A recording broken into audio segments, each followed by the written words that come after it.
hello everyone, and welcome to Proline, the longest running sports handicapping show in America. We're going to take a look at the 2000 college football season. We're going to preview the Pac-12. I'm John Cranton in Las Vegas, joined by Jeff Sod. He's running Las Vegas Sports Services for 14 years. Before we get to the games, Jim Feist has an early bird NFL special. You get the entire preseason from Jim. That's 4 weeks in August, including his preseason game of the year. For $29, just call 1-866-841-1655. And Jeff, you have an August special as well.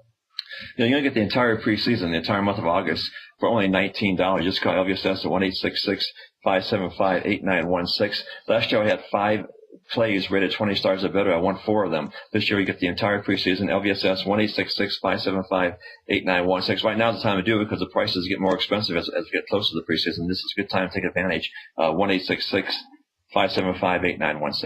All right, we're going to look at the 2014 Pac-12 Conference.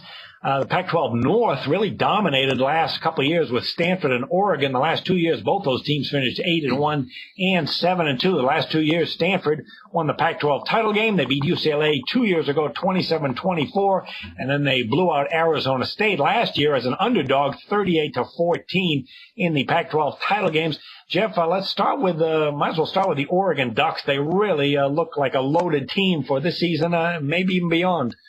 Yeah, we returned 9 on offense, 5 on defense last year, 11-2 straight out, 7-6 against the spread.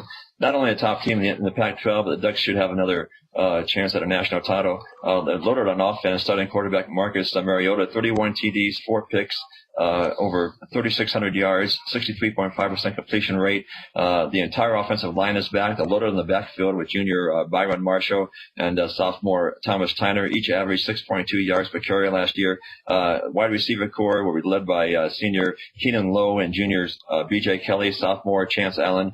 Both Mariota and Tyner had nagging injuries last year. They still put up big numbers this year that could be unstoppable. The definite question on the defense, though. The defensive coordinator, Nick Aliotti, retired, and Don Pelham takes over. The defensive line loses 3 starters. Linebackers are experienced, including senior Derek Malone, the leading tackler last year.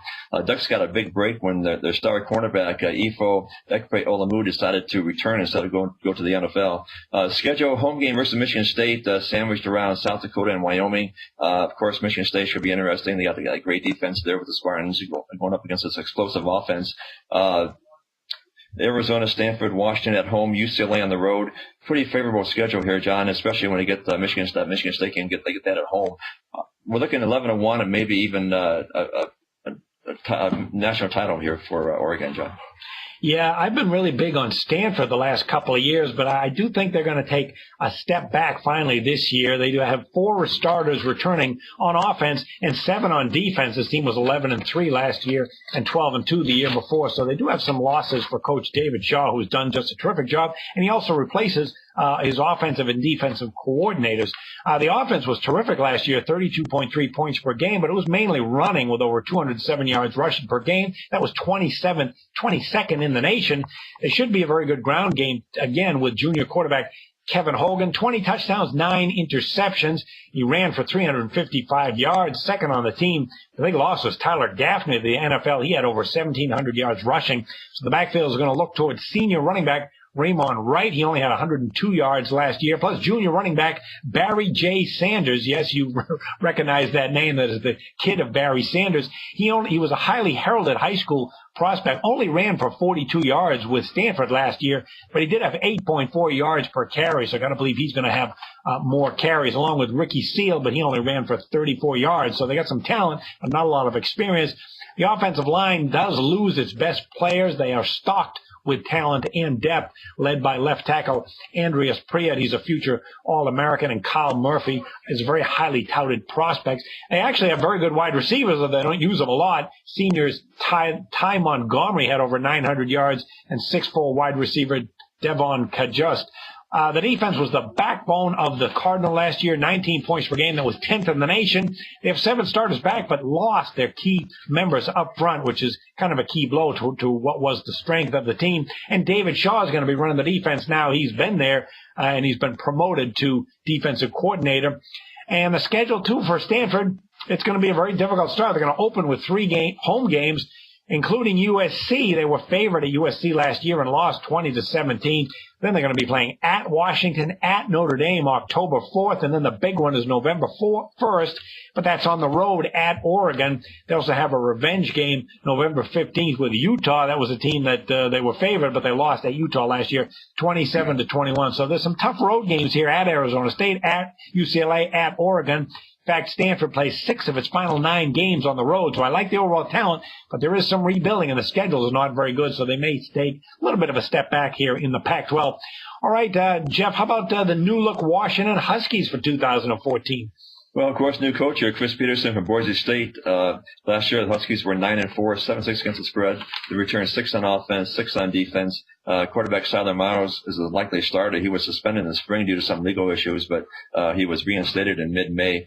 But wide receiver DeMaurier Stringfellow, who was involved in the same incident, decided to transfer. Huskies return all 5 offensive line starters. Of course, they have to replace Bishop Sankey, the school's 3rd all-time leading rusher. Looks like it will be sophomore Dwayne Washington. And the Huskies' surprising 69-27 win over Oregon State last year. Dwayne Washington had TD runs of 32 and 71 yards. Wide receiver Kason Williams is attempting to come back from a serious leg injury. And there's junior Jaden Mickens and sophomore John Ross. Defense looks solid, especially the front 7. And secondary will be a little inexperienced. Chris Peterson gets a big break with the schedule in his first year. The first 4 games are at Hawaii, and the next 3 are home versus Eastern Washington, Illinois, and Georgia State. They get Oregon on the road, Stanford, Arizona State, UCLA, and Oregon State all at home. A very favorable schedule for Chris Peterson's first year here at Washington. We can look at a 9-3 record there, John. All right, I'm going to take a look at Oregon State. Here's a team that's off a winning record in a bowl, 7-6, but it was an unusual team, and that it was all passing all the time. They do return 7 starters on offense and 7 on defense. But last year's team started 6-1, but then, boy, did they go cold, go 1-5 straight up, 3-3 against the spread, beating Boise, though, to end the season in a bowl, 38-23. They do have the second highest number of Pac-12 starters returning. We're going to start with the offense with 7 starters back. They do have a new offensive coordinator in John Garrett. He used to be an NFL assistant with the Tampa Bay Bucks, and he is the brother of Jason Garrett. Offense was sizzling last year, 34.8 points per game. That was 30th in the country. They didn't do it by running the football, 115th in rushing, but they were 3rd in the nation in passing with 372.6 yards per game. Good news is they returned senior quarterback Shane Mannion. He had 37 touchdowns and 15 interceptions, 4,662 yards passing, over 66% completions. And Mannion ran kind of a gimmick offense, as it's a short, quick passing attack, but highly effective. He does lose his top wide receiver, but there's a glut of players that he threw to last year, including junior wide receiver Richard Milani with 788 yards, 15.2 yards per catch. He's got sophomore wide receiver Malik Gilmore and a junior tight end Caleb Smith. And they hope that running back Storm Woods, he's a junior, can provide a little more balance. He did have 477 yards last year, but just 3.8 yards per carry. But overall, it should be a very potent offense.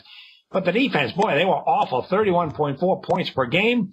And the defensive line has some rebuilding to do, so the linebackers are going to be the strengths of the team. A couple of seniors in DJ Alexander and Jabal Johnson. But overall, this defense had some trouble. Remember, they lost the opener last year to Eastern Washington as a 26-point favorite, 49-46. And then they had some meltdown defensive losses to Washington, 69-27, and they beat Utah, but they gave up 48 points in a 51-48 win. So defense doesn't look very good. And the schedule, too, they're going to be starting 3 of the first 4 games on the road by September 27th, including USC, which is at home, but then they're at Colorado and at Stanford. And then this team, for betting purposes, they're on a 15-9 run over the total with that all-passing offense and a bad suspect defense. But keep in mind, Oregon State has been very good as a dog the last 2 years, 5-4 straight up, 7-2 against the spread. But overall, I think they're going to be contending for a bowl, but certainly not the Pac-12 title with this defense being suspect. But I do think it's another team to look at over the total, just like last year where they were 7-6 over the total. All right, Oregon State is going to be passing all the time, Jeff, and so will a team like Washington State. Yeah, the Cougars are relevant again now that Mike Leach has taken over. The 6-7 last year straight up, 9-4 against the spread. They returned 7 on offense, 6 on defense. Had a promising start to the season. They won 3 of the first 4, then including a 10-7 win against USC. And then when the loss was at Auburn, 31-24, then the Cougars lost 5 of the last 7, including a meltdown in a 48-45 loss against Colorado State in the New Mexico Bowl. Senior quarterback Connor Halliday is back. Last year, 34 TDs, 22 interceptions. That tells you how much they passed in this team. Both of those are school records. Threw for nearly 4,600 yards, 63% completion rate. Plenty of quality receivers here. Gabe Martz, Dom Williams, River Craycraft, Vince Maley. They lose 3 starters on the offensive line, but the replacements were average 300 pounds. Marcus Mason was the leading rusher last year. It looks like senior Thurin West and Jamal Morrow will be the primary backs here, judging from the spring game. Defensive front 7 looks good, led by junior middle linebacker Darryl Monroe, who had 94 tackles last year. Secondary could be a huge problem, though. Last year, the Cougars were 112th in the country in passing defense, and they're very inexperienced in defensive backfield this year. The schedule, 2 non-conference home games versus Rutgers and Portland State. They play at Nevada. Oregon, Arizona, USC, and Washington are all at home. They avoid UCLA, but the Cougars have 4 tough road contests at Utah, Stanford, Oregon State, and Arizona State. And thanks to that relatively easy non-conference schedule, they should eke out 6 wins here for a bowl game and maybe have a 7-5 season there, John. Okay, a team that's not going to be eking out any wins or a bowl game would be rebuilding Cal. Sonny Dykes took over a very young team and suffered a lot of injuries while they were rebuilding last year. 1-11 straight up, 2-9-1 against the spread. They didn't win any Pac-12 games. In fact, the only victory, they were a 30-point favorite against Portland State, and they barely won the game 37-30. And what you see is an offense that averaged 23 points. They can't run the football at all, but it may surprise you to know that Cal last year was 10th in the country in passing. That's Sonny Dykes' specialty. They averaged just over 331 yards passing per game, and they got a very good sophomore quarterback in Jared Goff returning. He stepped in and got 18 touchdowns, 10 picks, so he's pretty good for this very young team. Over 3,500 yards passing and 60% completions. Can't see much in the running game providing balance, but they're going to be throwing every down, and they're going to have to because the defense gave up 45.9 points per game. They ranked 115th in the country. Not a lot of depth or talent here. The one change to keep in mind, though, is that they changed coordinators. Art Kaufman comes in, and while he doesn't have a lot of talent to work with on a unit that has been, bottom 12 in the Pac-12 for quite a while, he did wonders when he was coaching defenses all over the place. Cincinnati, North Carolina, Ole Miss, and Texas Tech. He's really done a phenomenal job. So I don't see any defensive talent, for him to work with, but this guy has done wonders at programs like that. So keep an eye on this Cal defense in September. If they're better than they're expected, it's because of the new coordinator. And this team is going to be playing 3 of their first 5 games on the road. They're going to open at Northwestern, a long road trip. And they may not be very good, but you're going to see a lot of them because they're going to play a Friday night game November 1st against Oregon State, and then November 13th will be another Thursday night game that'll be against the USC Trojans. And when they played USC last year, they lost 62-28. The total in the game was 57, so it went over the total by 33 points. Oregon State flogged them 49-17, and that game went under the total of 71. And when they played Oregon, high-scoring Oregon, you'd think that was a high total. Well, it was at 81. But it went under the total as Oregon won 55-16. This Cal team is on a 5-18-1 spread run, so they have been money burners as they are rebuilding.